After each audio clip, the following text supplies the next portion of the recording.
everyone, for this third and final session. We're running slightly behind schedule, but we'll try to pick up the pace, cover some additional ground, and also maybe add additional flavor to some of the topics we've already talked about here today. So just quick, we'll go through our panel here with a quick round of introductions, and then we'll kick it off. I'm Mark Francis. I'm a partner at Holland & Knight in our New York office. I'm a tech and data lawyer, so I deal with a lot of cybersecurity, AI, other related issues, and I'll be talking about some of those items here today. Hi everyone, my name is Ryan McKenney. I'm the General Counsel of Compliance and Director of Government Relations at Quantinuum. We're a full-stack quantum computing company. In a previous life, I was a cybersecurity and privacy attorney. Yeah, Andrew McAllister. I'm a partner at Holland & Knight in our Washington office, and I handle international trade regulation and national security law.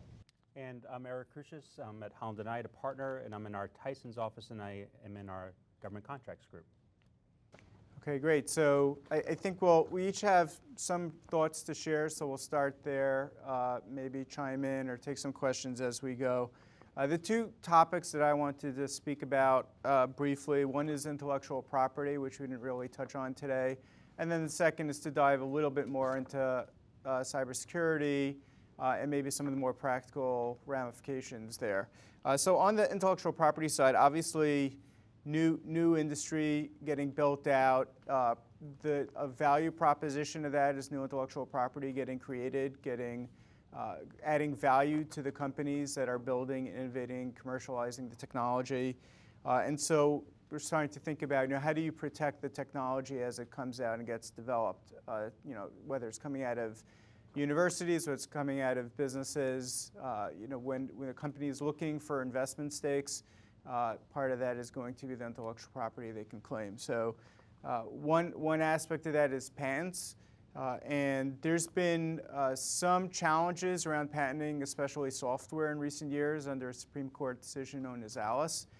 Quantum computing might be somewhat different there because unlike traditional software that's built on top of what we would call a general purpose computer, the same computer we've been using for many years now, quantum software might be different, more complex, might depend much more on the type of quantum computer being used, a lot more kind of complexity in the interworkings of the software, the hardware, potentially the networks that are involved. And so there might be more of an opportunity for patentability in the quantum space than in traditional software space. But there's also a trade-off there. When you patent something, you need to publish the technology.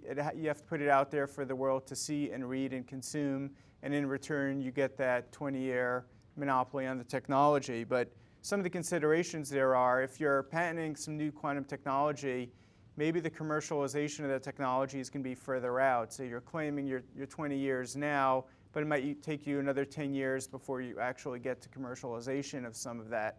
And so the timing of the patent office, which is kind of a first-to-file model, is going to be tricky, especially for technologies that are really the monopoly value of a technology might be further out.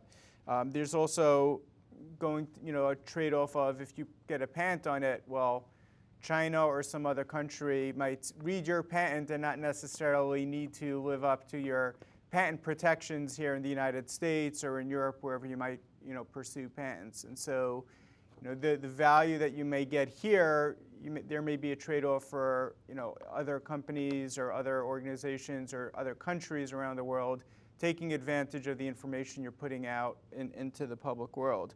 And so the flip side to that is trade secrets, which some technology can be preserved as a trade secret, but you don't quite get the same level of protection if others manage to come up on the same ideas and innovation. So I think there's going to be some very interesting challenges for quantum computing innovators in terms of thinking what their strategy is around protecting their technology and maximizing the value there. There's also a separate aspect of that, which is the innovations that you derive through the use of quantum technology. So if you're developing new materials, material science, you're developing new pharma, biotech solutions, things that come out of the use of quantum computers, there's certainly a lot of opportunity for patenting new technologies, new drugs, new other materials that get developed through these quantum computers. So I think a lot of focus that we're going to start seeing as these technologies come to light, and as the market is able to start using quantum computers to do things, is to then figure out how do we best protect those and derive value and make the companies that are building them get the value out of that. So a little bit on thinking about IP. On the cybersecurity front, that it's really dominated a lot of the coverage, a lot of the government interest, a lot of the public interest is around the threat that quantum poses to existing cryptography standards that we use around the world. And there's really two parts to that threat. One is if a nation-state actor, a foreign nation-state, can crack existing encryption protocols, that means they can crack existing communication channels, they can crack into systems, they can get access to data that's confidential. They can also potentially manipulate the integrity of certain communications, digital signatures and the like. But there's also this concept of what they call harvest now, decrypt later, right? If you have foreign state actors that are vacuuming up data currently, but it's encrypted and they can't do anything with it, but they are sticking it onto a hard drive, and in 5 or 10 years' time, they then develop quantum computing that's capable of breaking that encryption, and they can decrypt it then. For a lot of data, it won't be worth that much in 5 or 10 years, but there are certainly areas where data even 5, 10, 15 years down the road could be very sensitive and valuable. And so that is a concern even for data today that gets stolen, but it's encrypted. Let's not worry about it. We maybe need to rethink that. And so that brings us to really the focus at NIST and others at the government space, which is developing new cryptography standards that are post-quantum cryptography, basically protocols that are resistant to quantum computing-based attacks. NIST recently, in this August, released 3 new protocols that are the first 3 for post-quantum cryptography. And they just recently, I think in November, released a draft report outlining what the migration roadmap might look like to get off of some of today's protocols and get onto these new protocols. And they're setting a time frame of basically 10 years, that by 2035, all federal systems should be onto the new cryptography standards, off of the old ones. Not all of the current ones are at risk, but a number of them are, especially asymmetric encryption. And so 10 years is actually a pretty aggressive time frame if you think about it. There are devices that have encryption modules built into them physically. There's equipment that goes out there with 10, 15, 20, 30-year lifespans on them. And so if you think about the idea of migrating all federal systems, and that will flow down to the tech industry, financial industry, defense industry, of course, and from there onwards, we have a pretty aggressive time frame of shifting everyone over to new encryption standards. It's not as simple as Patch Tuesday with Microsoft pushing out their updates and everyone just installs it. It was mentioned China is investing what's believed to be $15 billion in quantum funding, which far outpaces the U.S. currently. U.S. private funding is higher, and so we're counting on their private investments really to do an incredible amount of the work that China is doing at the government level. But there's different focuses, right? So the private investment in the U.S. is focused on commercialization and value, whereas China's focused more on the national security implications of what they're developing. They also kind of work differently, right? They're going to benefit from what they can see happening around the world, whereas they're not really sharing a lot of what they're doing. They just announced a 504-qubit chip, which they claim rivals IBM and what some of the other chips in the U.S. are able to do. Of course, how you measure these things and how you, the error correction and other capabilities of these systems, can differ. Recent reports, if anyone saw in the last week or two, there was an announcement that came out of China that they broke military-grade encryption, which sent everyone into a minor panic. Of course, it turns out it's not quite what the report said it was, it was some incremental improvements and some very low grade level encryption. But it does kind of show that that is a key focus in China, is being able to build up to that capacity. And that leads to a lot of what we spoke about here today in terms of the competition, who's going to get there first and what that's going to mean. So with that, I'll turn it over. Maybe you could talk a little bit more about the cybersecurity and the government kind of contracting and driving efforts Sure. there. And the interesting thing, kind of just off of what you're saying, is cybersecurity in the government contracting space is different than the cybersecurity in the non-government contracting space. I think everyone in this room is aware that the government, mostly through the Department of Defense, but also the civilian agency, spends hundreds of billions of dollars on innovative technologies and products and services, and quantum computing is really ripe for that. On the other hand, it comes with a lot of kind of catches, right? There's regulations that contractors and companies have to comply with. There are considerations to think about. Congress is not exactly a well-oiled machine all the time, where you have funding and then funding's taken away and you have continuing resolutions and things like that, but things do get done. So some important kind of considerations to think about is, when you think about government contracting, what gives people mostly nightmares is the Federal Acquisition Regulation. It is a book about this thick, and it was meant to make contracting easy. And it's not had that effect at all. It was meant to be written in a way so lawyers didn't have to get involved. Well, Holland & Knight has a good-sized government contracts practice, so that tells you everything you need to know, as do a lot of other firms. So there's a lot of government contracts lawyers out there, at least in DC. And the Federal Acquisition Regulation was released in order to say, okay, if you want to do business with these 3 or 4 different agencies, it's going to be the same across these 3 or 4 different agencies. Well, with the FAR, they allowed individual agencies to release their own supplemental regulations. So DoD released their own supplemental ones, that's commonly known as the DFARS, right? Defense Federal Acquisition Regulation Supplement. That is as large as the FAR itself. So my kids will certainly go to college with no problem because of that. But it makes life a little bit more difficult for contractors. But luckily, we have some innovative kind of developments within the government, particularly in the last 10 years or so, where companies that have innovative products and services don't have to go the route of being tied to the Federal Acquisition Regulation, which is also often, from a compliance standpoint, very timely and consuming. You have other transaction agreements. Certain agencies, like DoD, have other transaction authority where they can award contracts on a more streamlined basis without the FAR attached to them necessarily, and sometimes without competition if they find a technology that they like.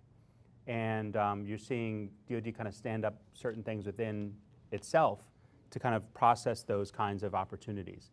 Now, other transaction authority is not spread across the government. It's a product of statute. So that means that different agencies some agencies don't have any authority at all. Some have fairly widespread authority, and some have more limited authority. And it's different from, of course it is, right? But it's different from agency to agency. So something to think about there. And when you're thinking about kind of cybersecurity in the government contract space, that is its own animal. Some of you may have, if you're familiar with the space at all, have heard the recent efforts to ramp up cybersecurity within the government contracting space. I could talk for 3 hours straight without taking a breath about that because it's been so extensive. You have DoD rolling out what's called the Cybersecurity Maturity Model Certification Program, which for a lot of the quantum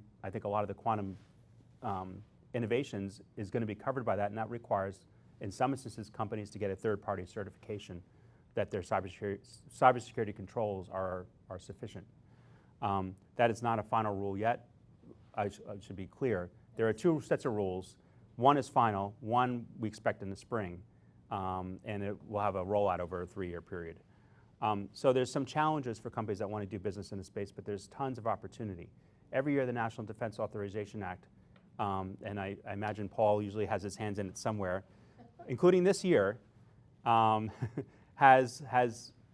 encourages industry and DoD to push towards a future where there's a lot of encouragement of quantum technology in the DoD space, because I think there's a recognition that with like a lot of other technology that it starts at the government.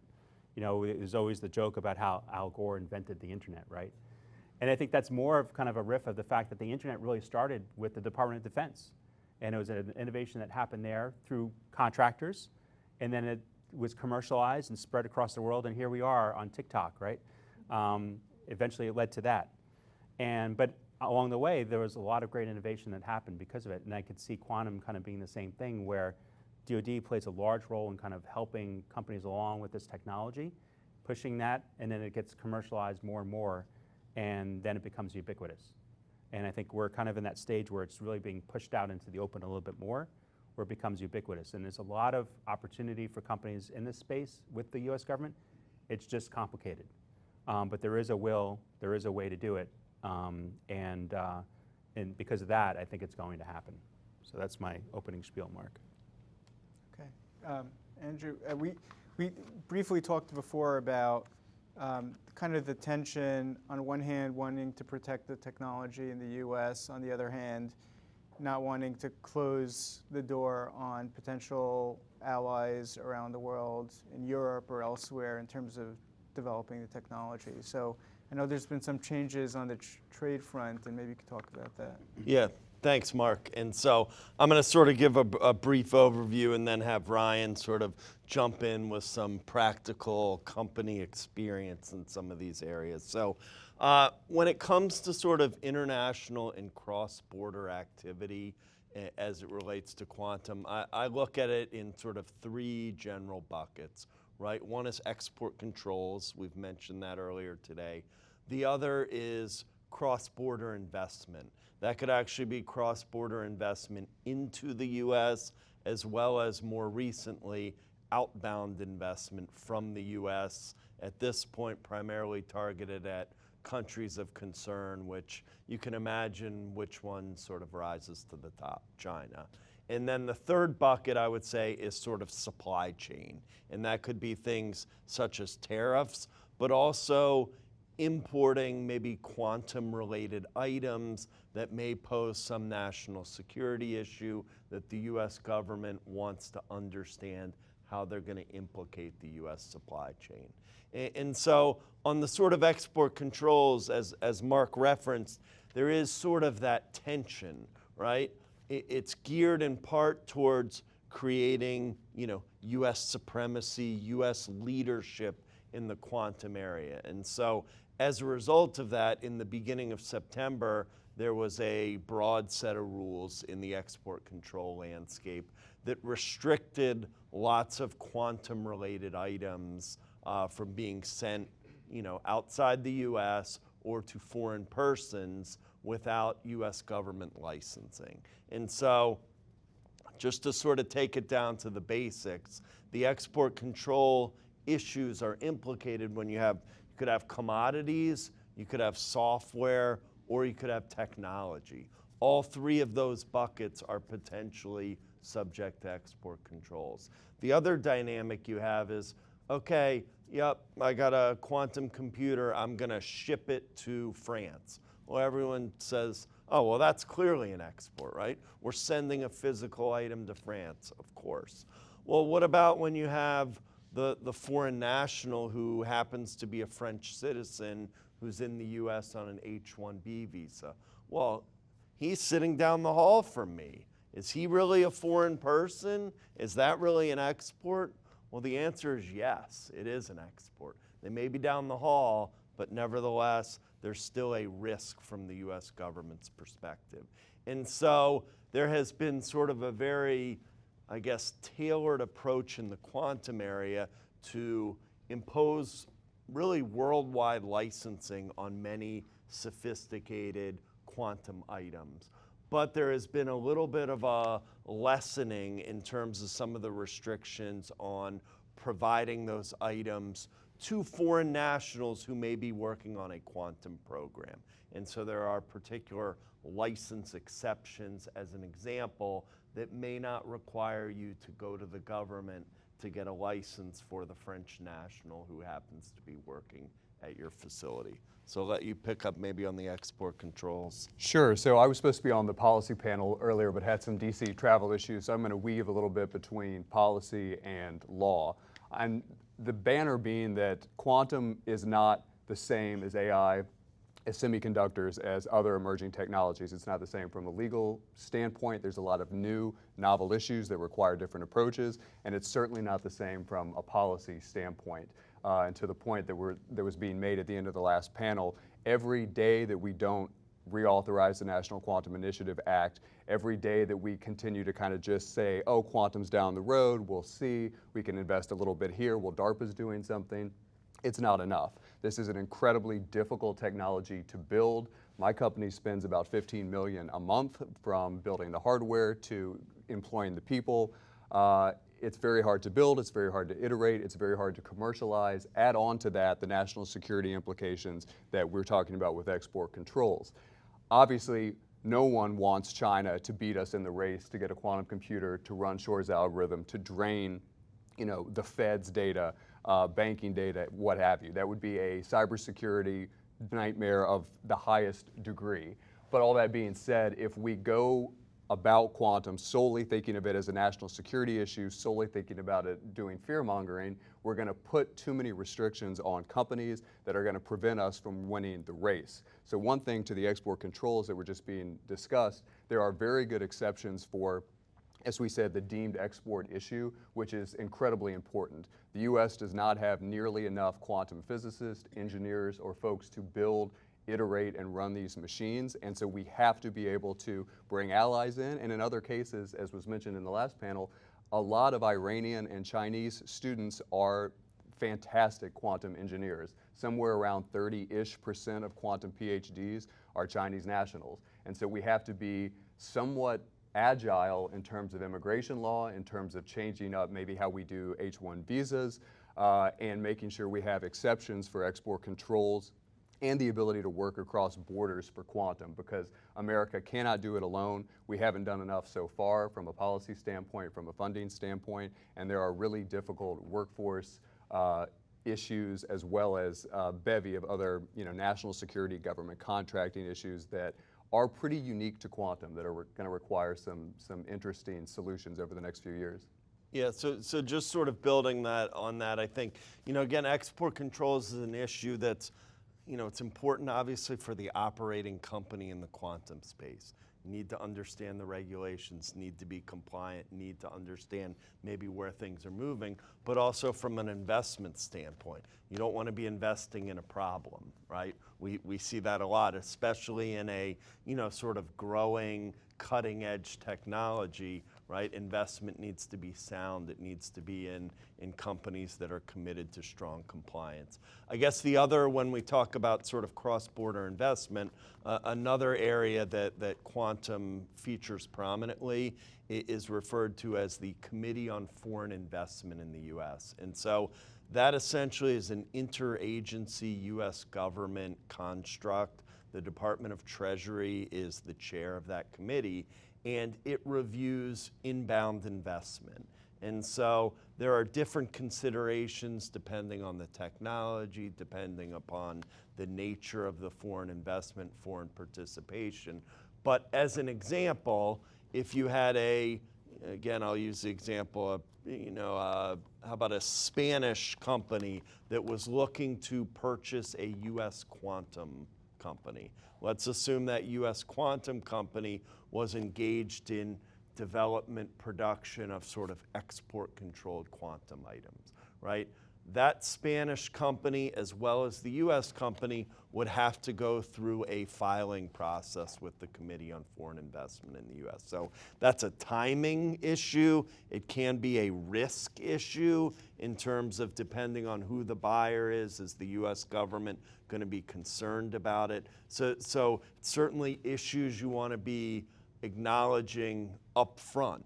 But my example, right, that's sort of the easy one. But you also have instances where it's a little more opaque, meaning, oh, well, it turns out we have a 20% Singaporean investor who wants to contribute capital. Well, it turns out they want to have a board observer position as part of their 20% investment. They're not getting a controlling interest in the company, but they are making an investment and they're getting certain rights associated with that investment. So that may generate or require a filing before CFIUS. And so the sort of big hammer that CFIUS has is if there's a transaction that's subject to its jurisdiction, you don't make a filing and they come back and inquire, they investigate, and ultimately they decide, this is not an investment that's consistent with U.S. national security. The U.S. government can actually demand that the transaction be unwound.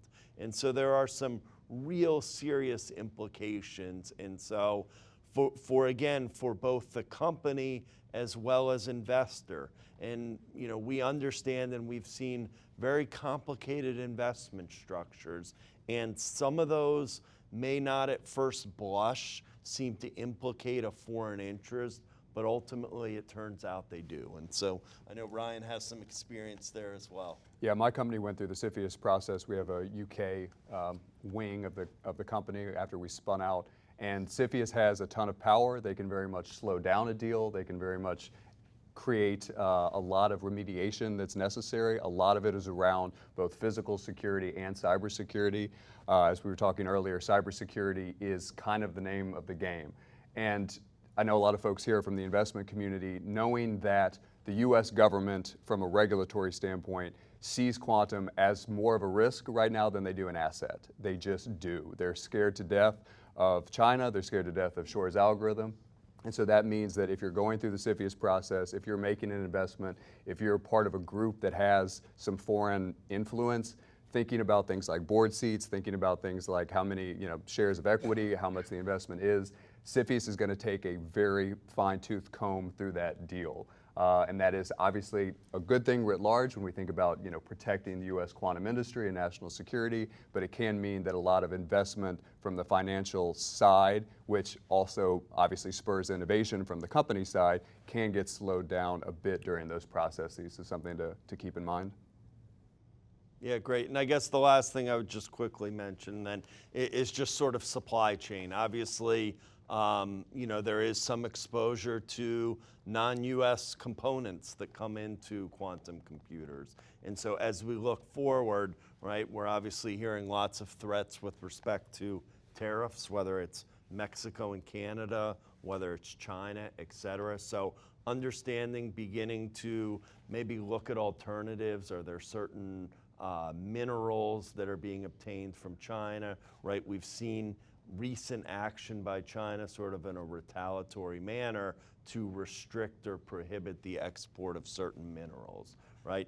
Duties, is that gonna, cause a huge impact to whatever it is that you're ultimately manufacturing in the US? Is there a way to, provide that either, looking at manufacturing capabilities in the US or another, nearby country, given that, China certainly has a bit of a target as this new administration comes in. And so I guess the last thing, and this is sort of, we're at the leading edge of it, but the US government is also looking at goods that are coming into the US that may implicate national security. And so the US government, the Department of Commerce, earlier this year, they basically came to a final determination that certain Russian-backed antivirus software was deemed to cause a national security problem.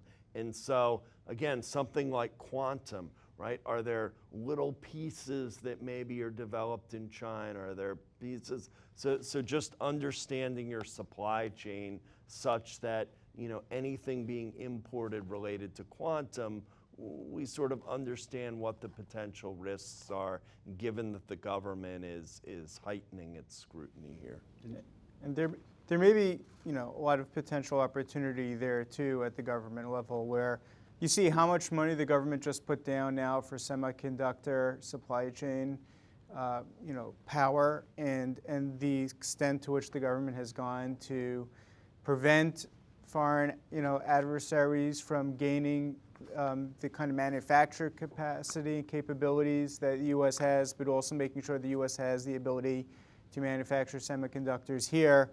You could just imagine instead of trying to clean up things after the fact, what the government could be doing by investing now to make sure that both the capabilities in the U.S. as to protect it, but also so we don't become reliant on foreign countries for it. Completely separate from the kind of the funding on the development side, there might be opportunities on the supply chain side. Yeah, and I'll just add to that. I mean, this has been a kind of a 4 or 5 year run here where 4 or 5 years ago there was a ban on Kaspersky, that I think that's who you're referring to, in the National Defense Authorization Act. Then the year after there's what was known as the Huawei ban, but it covered a bunch of other companies as well, including their subsidiaries and affiliates. And then DoD realized this, Congress realized this is kind of a messy way to kind of go about banning companies from doing business with the US government or buying their supplies. So they stood up the Federal Acquisition Security Council to do that job. And so far they have not banned any sources or products, but they are in the process, it looks like, of doing so at this point. So you see a lot more of this kind of being careful about what goes into the supply chain for the US government, what they could buy and what they can't buy along the way. And Andrew, you brought up something interesting, kind of like where do we see the next 4 years going, essentially, like with the change in administration. And I think that poses a lot of interesting issues in this space. For one, under normal, a lot of things that happen in regulatory policy happen from executive orders from the president.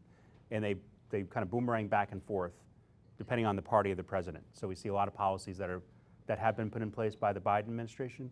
They're going to be rescinded by the Trump administration.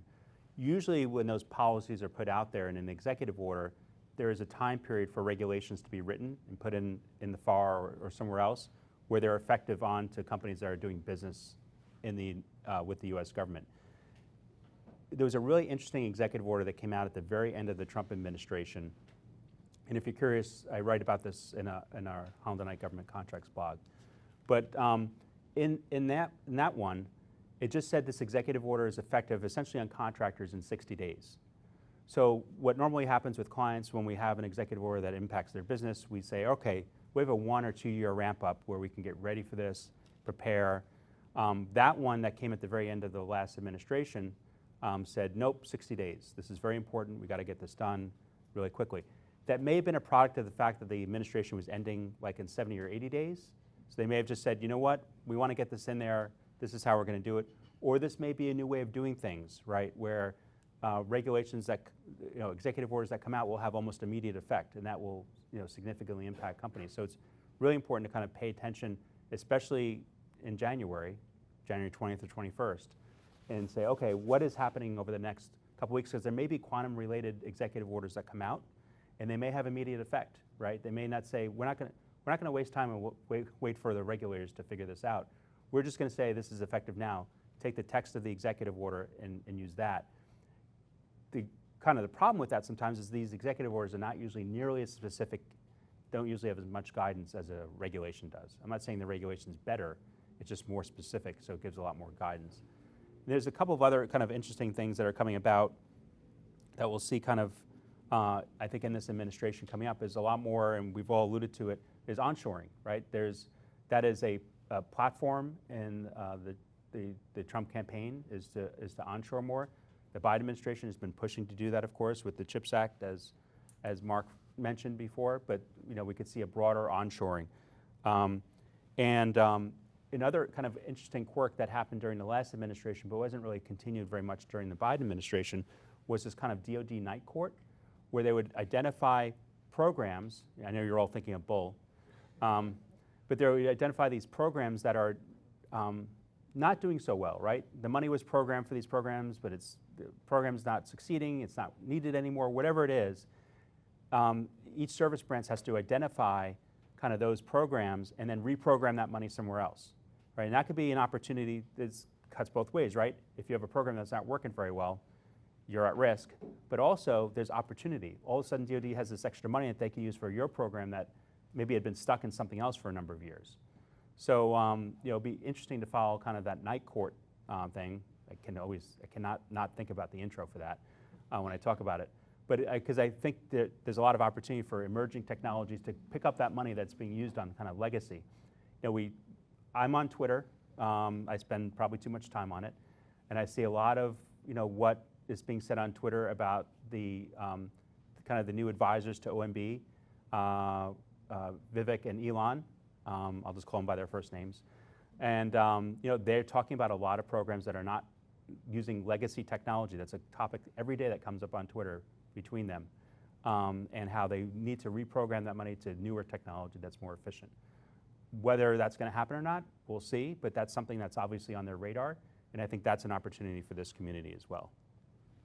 Certainly I think in all of our areas there's been a, sort of an onslaught of regulatory change recently, and I think, we're still going to see more of it, and I think the new administration, they're going to have their own ideas, but I think, in some ways over the last 4 to 8 years, we've seen some movement closer on sort of, for example, the sort of fear of China, right? That seems to have become a fully bipartisan issue at this point.